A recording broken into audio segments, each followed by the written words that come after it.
It gives me a great pleasure to welcome all of you at noon today and taking time from your lunchtime to be here with us today on this fantastic subject that I know it is very important to all of us, especially women, and of course many great men. So we have a great panel with us that I'm really honored to be here with me to present to you what we are always talking about and discussing about women's rights and women's issues and human rights.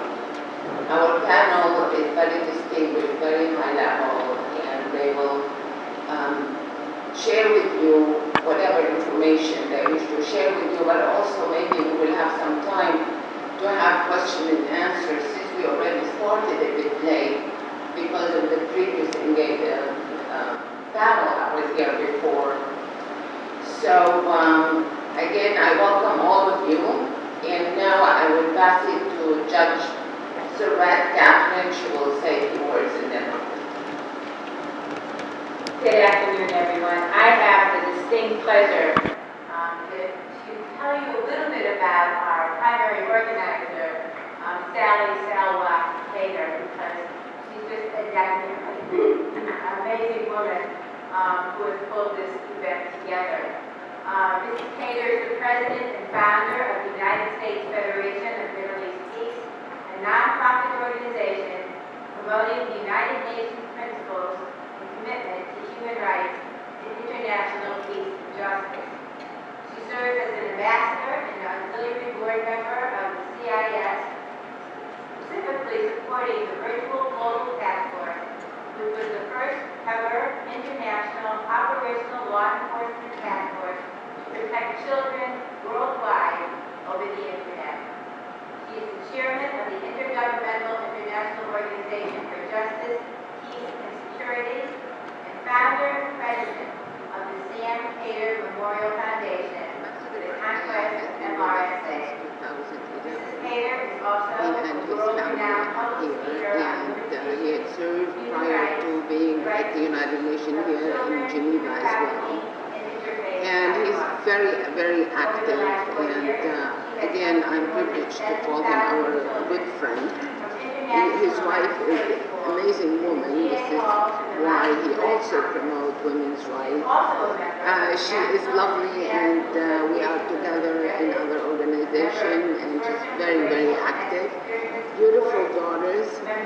And so it's a great pleasure because we've been friends with Indonesia for many, many years, over the years, since we were students actually in Kansas, believe it or not. And Indonesia has the most population of Muslim population, but they've always handled it, all the different traditions, different cultures that Indonesia has. They have done a model job, and it's a model that a lot of other countries are copying. So with a great pleasure, because I can go on and on and on telling you where they are and where they belong and so on and what organization they are with, if I can just say a few of them. They are members of the Asian Regional Forum, Asia Pacific Economic Cooperation Forum, G20, the World Bank, the Organization of Economic Cooperation, Development and Enhancement Engagement Program. Enhancement role of Indonesia plays the work of these organizations in crucial promotions. What else I can tell you is that during Indonesia membership of the Security Council in 2007-8, he concurrently served as spokesperson for the Ministry Security Council issues as the chairman of the Indonesian Task Force on the Security Council. From 2005 to 2007, he served as Chief of Staff of the Office of the Minister of Foreign Affairs and also acted as spokesperson of the Ministry of Foreign Affairs. While serving in a formation post, he experienced firsthand the growing awareness and expectation of the public on foreign policy matters within the new result of the dynamic interplay between domestic politics and the development of the regional and international issues. He also served as inter alia as Deputy Director for Human Rights Affairs. In 2000 to 2002, his assignment at the Indonesian Mission to the United Nations in New York from 2002 to 2005, he was dealing with issues related to Security Council, Commitment 1, 3, 4, and 5, and 6, and was acting as chairman of the Non-Aligned Movement Working Group and Disarmament. Previously, he was assigned to the Indonesian Mission in Geneva from 1990 to 1994, where he was mainly responsible for human rights and humanitarian affairs. Throughout his career, he has handled Indonesian policies in various multilateral forums, particularly in the field of international peace and security, disarmament, human rights, economic development, as well as social and humanitarian affairs. He serves as Chief of Staff of the Office of the Minister of Foreign Affairs and also acted as spokesperson of the Ministry of Foreign Affairs. While serving in an aforementioned post, he experienced firsthand the growing awareness and expectation of the public on foreign policy matters within the new result of the dynamic interplay between domestic politics and the development of the regional and international issues. He also served as inter alia as Deputy Director for Human Rights Affairs.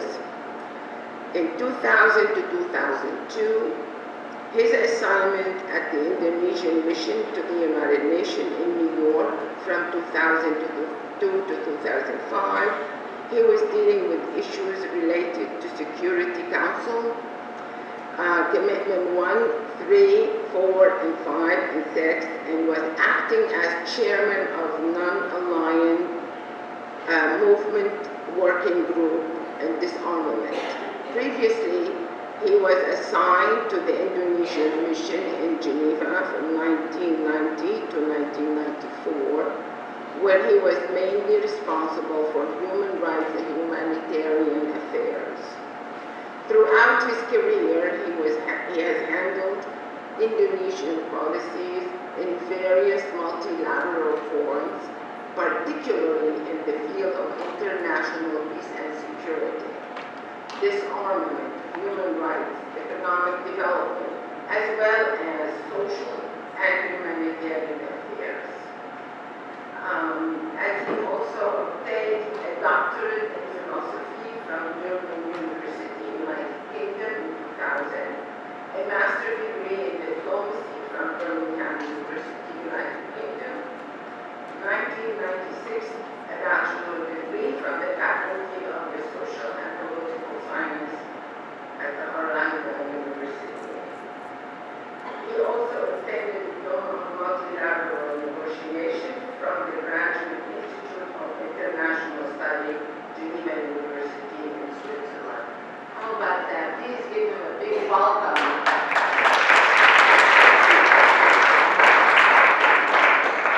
Thank you very much, moderator. The observation before I start my remarks. First, you call me as my friend, but I call you as my sister. So it's different. And secondly, I'm sitting on the podium as a minority journalist. And more than that, I'm the only one that has less hair than the other. But I'm proud to say that I'm the most handsome one on the podium. Distinguished Excellencies,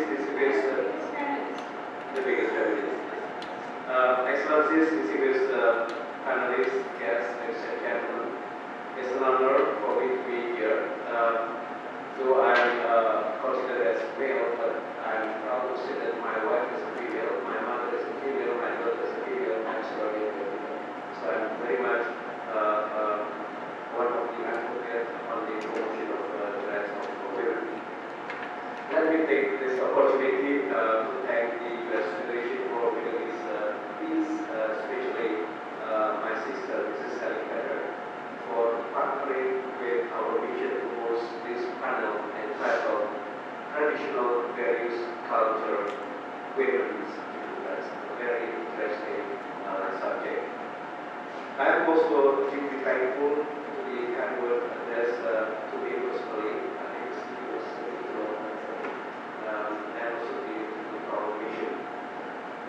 We are indeed very pleased to host this panel amidst the busy work at the third committee of this session in the General Assembly.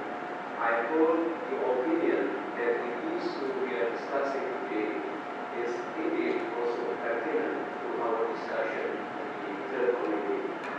Let me also take this opportunity to welcome the distinguished panelists of women, Mrs. Lasmi Ima and Assistant Secretary General of the UN and Deputy Executive Director of the UN. Honorable Judge Kathy Serret, Maryland Judicial Circuit Court, and Honorable Judge Mumtaz Background, Administrative Court Judge, New Jersey. I only watched and met the judge usually the third time. I saw a number of TV shows with the judge. I think recommended. And I'm strongly convinced that our discussion this afternoon will greatly benefit from their influence. Distinguished participants, the issue of traditional values, culture, and women's human rights has been prominent in discourses relating to the promotion and protection of human rights of women, not least in the context of the work of the UN and its relevant machineries with the Human Rights Council and so many other mechanisms as well. These include, as I said earlier, the Human Rights Council with its relevant special procedures, particularly Special Rapporteur in the field of cultural rights established under Resolution 19/6 of 2012. Although the Special Rapporteur, Ms. Faida Said, is not present physically with us here, I am certain that her work in this field is very relevant to our discussion.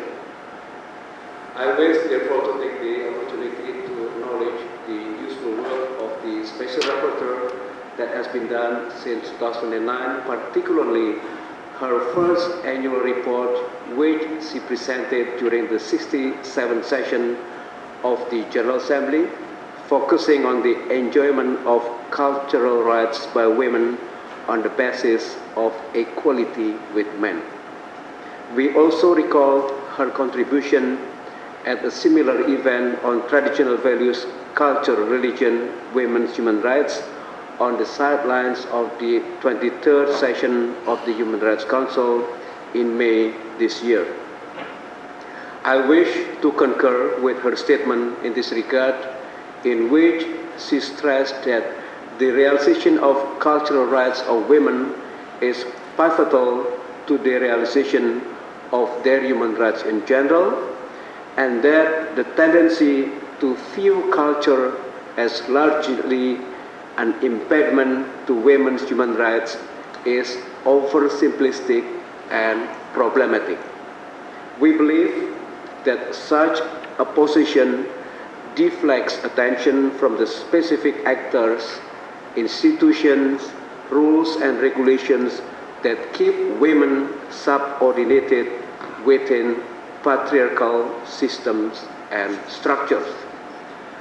Distinguished participants, let me briefly illustrate how the issue is viewed in our perspective, on Indonesian perspective. First, the promotion and protection of traditional values and cultures are guaranteed in the Indonesian Constitution.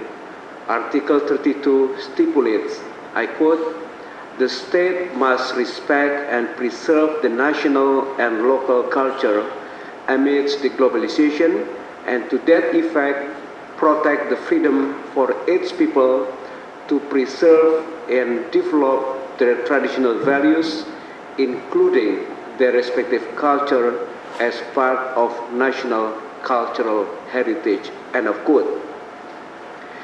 Without trying to dwell on the statistic, allow me to share with you the diversity of Indonesia in terms of its ethnicity, culture, and population as follows.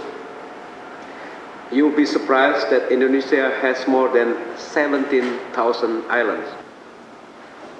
The number is not static, it depends on the tide. When the tide is high, then the number will be less. But more or less, I could say 17,000 islands, consisting of 5 big and mostly inhabited islands divided into 33 provinces, 490 districts, and 74,000 villages. It has more than 1,000 ethnic groups with over 500 languages, very diverse. Along with the effort to preserve this diversity, the government has always been committed to promoting and protecting the rights of women regardless of their cultural background. At this point in time, the population of females has reached almost half of Indonesia's total population, more than 240 million. However, since Indonesia is characterized by a patriarchal society where male domination is still prevalent, it is important for the government to take necessary steps to advance greater advocacy, gender sensitization, capacity building, and education based on the rule of law and the promotion and protection of human rights. Second, as the third largest democracy in the world, Indonesia has been firm in ensuring that the principles of equality and non-discrimination prevail. These fundamental principles are guaranteed in our Constitution, particularly Article 27, which stipulates that all citizens have equal status before the law. As a state party to CEDAW, the latest reporting obligation, which was examined in July last year, the government presented considerable and important progress in the field of promoting and protecting women's rights. Democratic governance at home further generates opportunities for the Indonesian people, including women, to be involved in the decision-making process. In furtherance of this principle, the President issued presidential instruction in 2000, number 9, on gender mainstreaming, which mandates all governmental institutions to implement gender mainstreaming strategies. Furthermore, the government also enacted laws aimed at enhancing women participation in politics through law number 2, 2008, mandating political parties to implement a 30% quota of women in their organizational structure, and the 2013 electoral law that requires political parties to include at least 30% of women of all electoral candidates. Distinguished participants, let me conclude by underscoring the importance of the promotion and protection of the rights of women in a manner which also advances the promotion and protection of their cultural rights on the basis of equality with men. It is pivotal to stress that women must have the right to access, participate in, and contribute to all aspects of cultural life. To that end, a paradigm shift is needed from viewing culture as an obstacle to women's rights to one of ensuring women's equal enjoyment of cultural rights. I wish you fruitful and meaningful discussions over this issue in the next hour or so. Again, I thank you very much, Sally.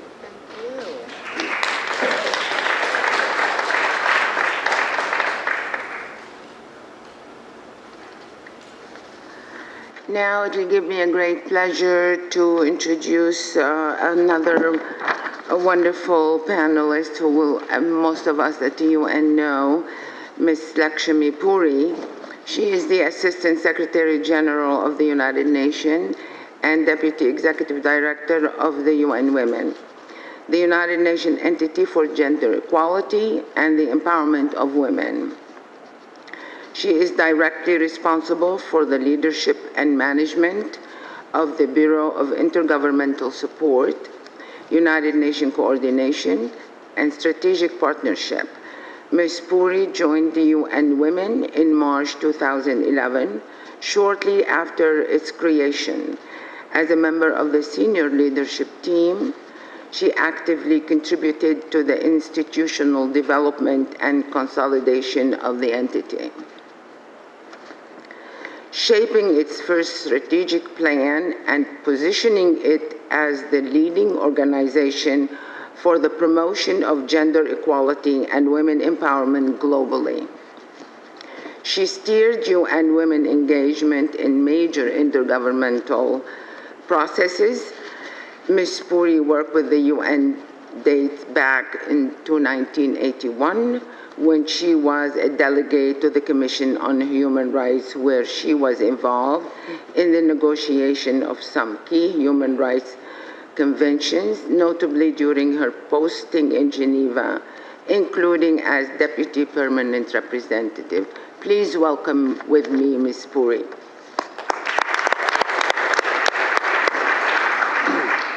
Thank you very much.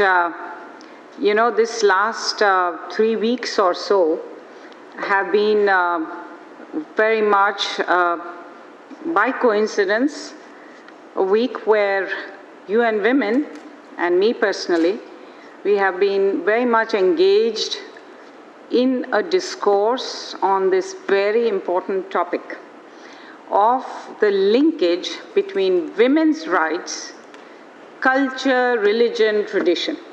I was just in Vienna to attend the 9th World Assembly on Religions for Peace, where we had an amazing dialogue with this very important group of faith-based leaders from around the world and representing all religions on ending violence against women and gender equality. But I think both of you, and in particular my brother, Ambassador Bakaya, has brought out the tension that is often seen between what we see as religion, culture, faith, tradition, traditional values, whatever it is that we call that, this whole, universe of belief systems, and women's rights. There are perceptions on one side, as was pointed out, that it is very supportive of human dignity, of equality, of human rights protection and promotion, and within that, of course, as we keep on affirming, women's rights are human rights. On the other hand, there is always this tension with the perception that tradition, culture, religion is somehow militating against human rights. And this, I believe, is a tension even I have grown up with. As a child, I've always grown up with the images of the three goddesses, Lakshmi, Saraswati, Durga, representing all of creation, all the values of creation, and the power of creation. Not even equality. It is, you're put on a pedestal, and yet you have the same tradition, culture, and so-called values that support and advance son preference and dowry system and violence against women. So this is something that we have to deal with and make a change on. And that's why this is such an important discourse, and thank you very much for organizing this event and for, getting us to engage with all the very, very, very powerful panelists and feminists, including Ambassador Desra. Now, I'm thinking when we talk about many practices and norms that discriminate against women, being justified by mistaken and misplaced interpretations of cultural norms, traditions, and religion. And I want to mention some of these because it's important to identify the linkages that are often drawn. And these are, for example, female genital mutilation, child marriage, son preference, forced and early marriage, discriminatory laws such as in respect of land ownership, property rights, inheritance rights, divorce and marriage laws. I found that this is a very major case where tradition is invoked to deny equality to women in marriage and divorce, whether it is in respect of consent, alimony, custody of children. And then there is the issue of, the cases of justice systems, entire parallel legal systems that grow around traditional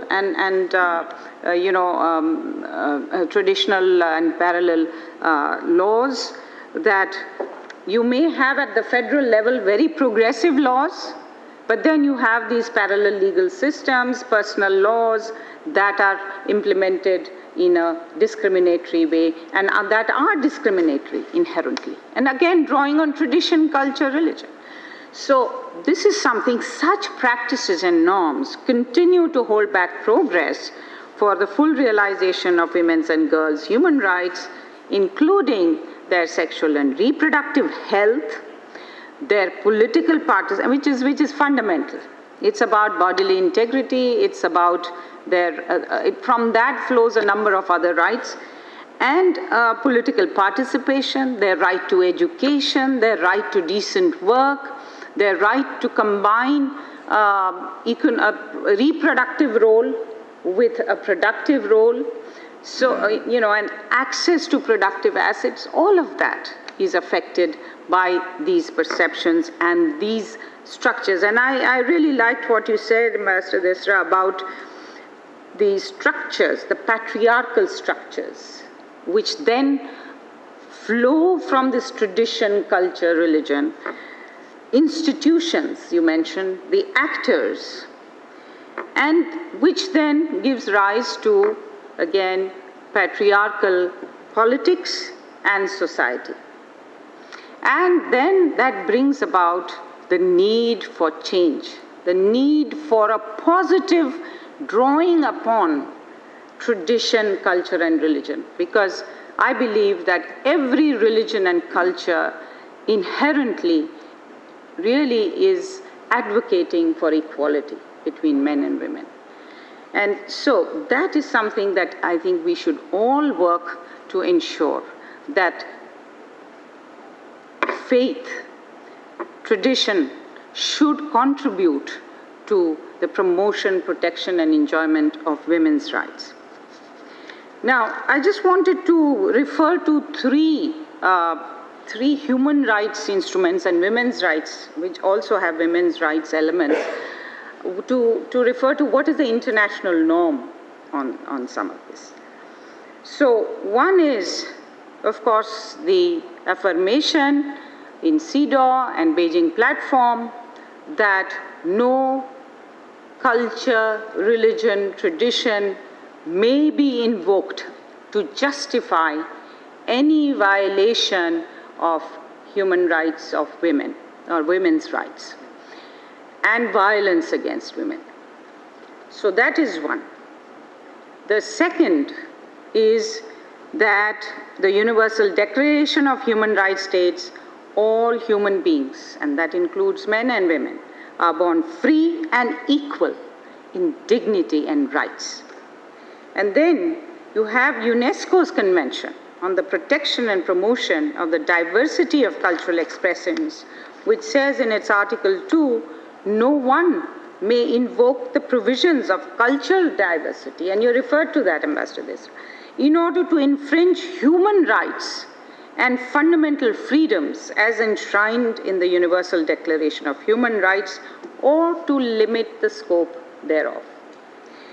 So, universal, indivisible, interdependent nature of human rights also requires that we realize all the human rights together, that one human right is not used to justify the violation of another human right. Then, Article 5 of CEDAW also addresses these issues, obligating state parties, and this is a proactive provision, obligating state parties to take measures to modify social and cultural patterns in order to eliminate prejudices and practices based on the idea of the inferiority or superiority of either of the sexes or on stereotyped roles of men and women. And then, of course, there is this recent report of the Special Rapporteur in the field of cultural rights, focusing on women's equal enjoyment of their cultural rights, and which you also referred to, and emphasizes that the right of women to have access to, and these are the three elements of cultural rights: access to, participate in, including as decision makers, and contribute to all aspects of cultural life. This is fundamental. UN Women also welcomes the emphasis on an integrative approach on these issues and the search for positive synergies. Indeed, positive elements of traditional values can be used, and we have examples of that. UN Women does that all the time. We work with faith-based leaders, pick out the positive aspects of traditional values, and use that as a powerful tool for change in society, positive change in society.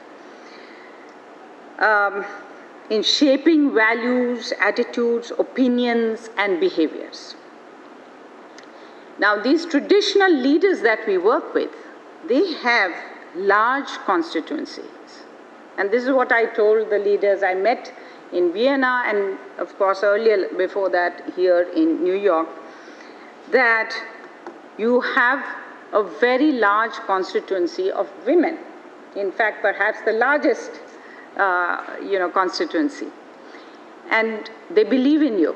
So if you can use your pulpit to empower them, because firstly you need to get women to understand their rights and claim those rights.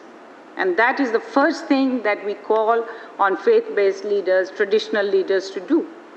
To tell women that they are equal, that they have equal rights in all areas, and that they should not be afraid to claim them. That's one.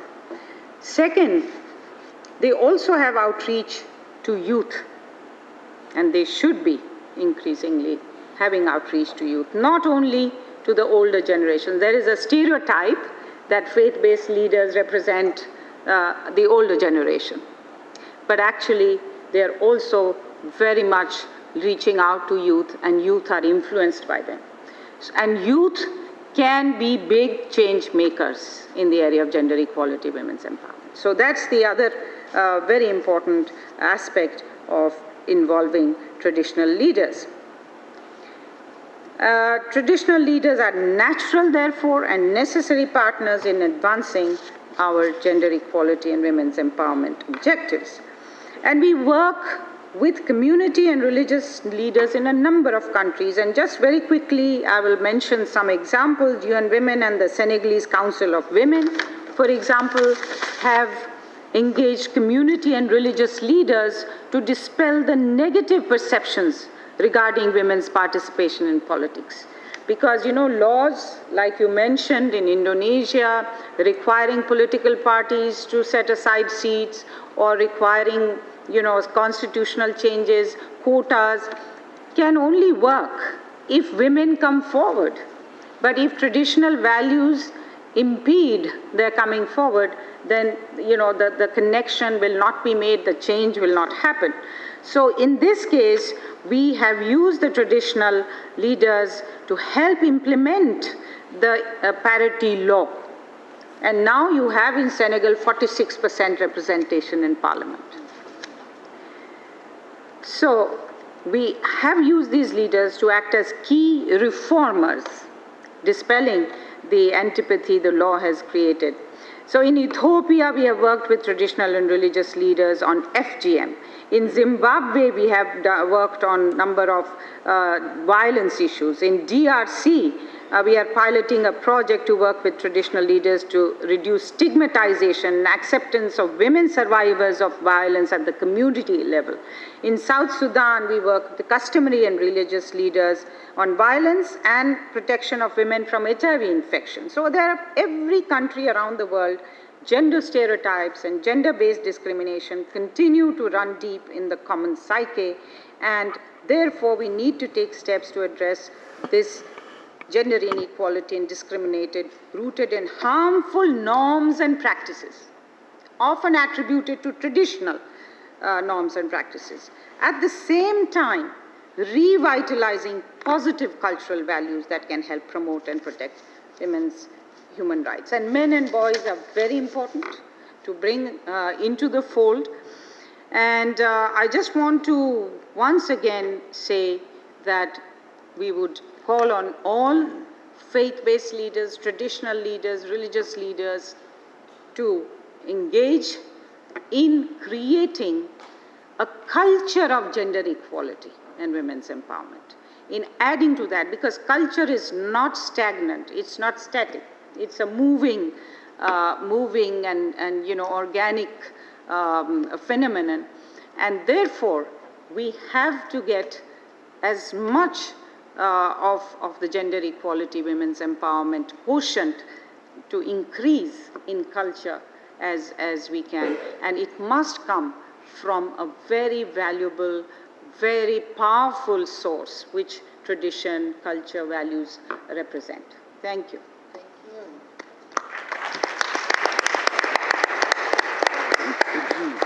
Very good. Thank you so much, Ms. Puri. Over the years with our organization, USFMEP, we have tackled several subjects before, I guess it was the in thing to do. In 2001, we started the first interfaith dialogue. And then we had started and pioneered for women interfaith dialogue during CSW.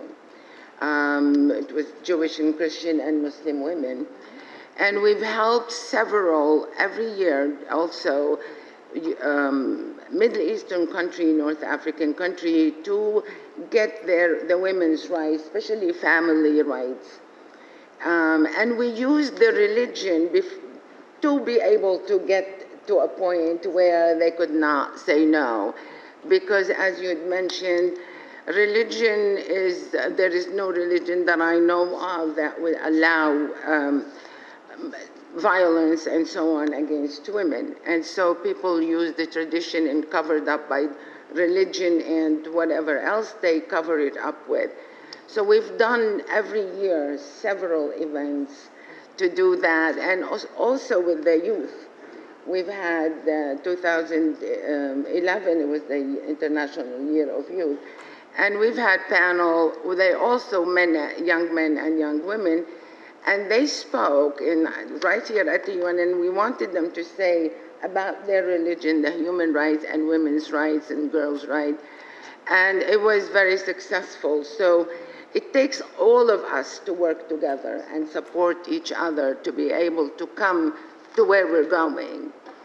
Now, with a great privilege again, I would like to introduce to you a wonderful person who will be reading to us the rapporteur statement, Ms. Lois Herman, who she and I have worked together a few times. She has been involved in women's and girls' human rights throughout her life and also has a history in cooperative management. WUNRN is a US-based, but Ms. Ehrman spends much of her year at the European office in Italy. She is an NGO delegate to the UN FAO and to the FAO Committee on World Food Security. Please welcome with me Ms. Lois Herman.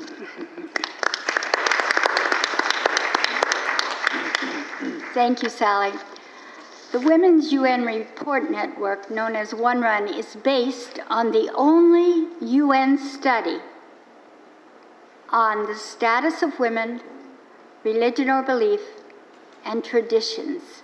And so our panel here today is really quite in the center of who we are, and we created a panel in Geneva last summer on the subject of traditions, culture, religion, and women's rights. That has led to a continuing focus at the United Nations. I have with me now the report, or the statement of the UN Special Rapporteur in the field of cultural rights, Ms. Farida Shahid. Now, why did she make this statement? Because she had already done a UN report on women's rights, cultural rights, equality, international human rights. She made this statement because of the very synergies and tensions that you have heard mentioned today by my esteemed colleagues on what rules. In a plural legal system, what trumps, what supersedes in terms of women's rights. On September 27, 2012, by absolute majority of votes, the UN Human Rights Council adopted the resolution encouraging human rights and main human freedoms through deeper understanding of traditional mankind values, best practices. This was submitted by the Russian Federation, and more than 60 countries became document co-authors, including collectively members of the Organization of Islamic Cooperation and the League of Arab States. The resolution confirms the thesis that understanding of and respect to traditional values encourages and facilitates protection of human rights and human freedoms. Family, society, and educational institutions play an important role in asserting these values. We could add religions. So this particular resolution was celebrated by many, but also caused concern to others, including in the women's movement. And it's based on this that Special Rapporteur on Cultural Rights wrote this statement. I'll try to read it quite quickly, but I feel that every word is significant and that is really a core document on which we can build our advocacy and action. Traditional values, religion, and culture intersect women's human rights in intricate and complex ways. For example, the CEDAW Committee notes that in all nations, cultural traditions and religious beliefs have played a part in confining women to the private spheres of activity and excluding them from active participation in public life. Scholars underline that so many practices and norms discriminating against women are justified by reference to cultural rights, to religion, and tradition. That it can be said that no social group has suffered greater violation of its human rights in the name of culture than women, and that it is inconceivable that a number of such practices would be justified if they were predicated upon another protected classifications such as race. The use of discourse of cultural relativism to challenge the universal legitimacy and applicability of human rights norms is also a serious concern noted by the UN Special Procedures. Special Procedures are the UN Special Rapporteurs and independent experts. In examining the interrelationships from the perspective of women's human rights, it is important to remember all cultures share a common set of values that belong to humankind in its entirety, and that those values have made an important contribution to the development of human rights norms and standards. Such values are inscribed in the Universal Declaration of Human Rights, that having incorporated diverse, though not all culture, as well as political traditions and perspectives, and having been adopted by consensus, represents a common standard of achievement for all peoples and all nations. The question is, if there is agreement on the universality of human rights, why is there a need for discussion of traditional values? Firstly, there is no such thing as a view from nowhere. All human thinking and reasoning is rooted in people's cultural perspectives and understandings, including the traditions of continuously elaborating the contents and understanding of human rights. This cultural rootedness of human thinking and cultural diversities makes it essential to ensure and to promote international human rights norms and standards. Among all communities in the world, it is equally vital that the continuing development of universal human rights standards be informed by cultural diversity of the world's peoples. In this regard, there are a series of questions that need to be asked specifically. From a human rights perspective, what is crucial and how to arrive at a point at which women own their own culture, religion, and tradition, including traditional values, as well as their human rights?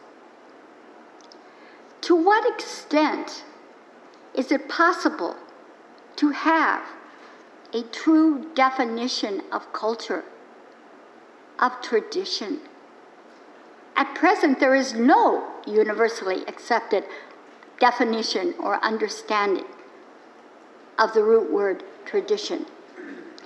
It is important to recognize that every living tradition is subject to continual self-reinvention, and to think of traditions and traditional values and culture not just even as static, but as evolving as trajectories to the future, and that enable people to become agents of their own development and self-realization.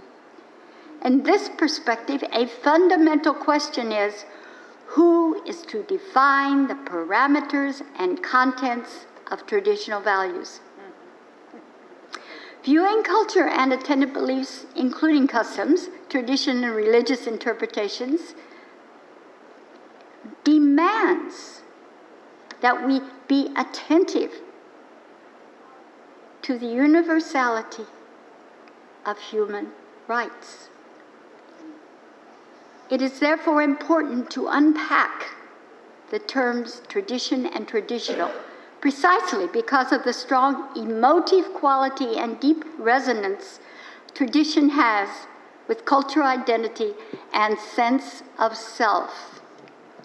From the perspective of women's human rights, the right to access, participate, and contribute to cultural life is enshrined in universal UN documents such as the Declaration of Human Rights, the Covenant on Economic, Social, and Cultural Rights, and others. Women must be able to embrace or reject particular cultural practices and identities, as well as to revise them, regardless of what they have been or will be in the future. Women's identity needs to have the privilege of interpreting their own culture and traditions and the protection of human rights standards. The essential question of who decides which traditional practices and values are to be upheld and which discarded signals the danger of making something as undefined and constantly evolving as traditional values the standards of human rights. Traditional values must not be used to fragment international human rights into a number of self-contained regimes. Further, just because something is said to be traditional is not enough for it to be accorded sanctity. Traditional values and reflected traditions and practices not in keeping with norms and standards of human rights must be overturned through internal debates and cross-cultural dialogues. This very fine statement goes on, but I will just summarize by saying that she's saying here, culture is important, values, religion, but who decides the real human rights protection of women and their choices in this broad spectrum? And now there is, pending at the United Nations in Geneva, a resolution on protection of the family. And again, here comes the question, what is the family? So over and over, we are seeing that these words are being dissected and perhaps used for vested interests, but that women deserve the protection of human rights amidst culture, tradition, and religion. Thank you. Thank you, Lois. Thank you.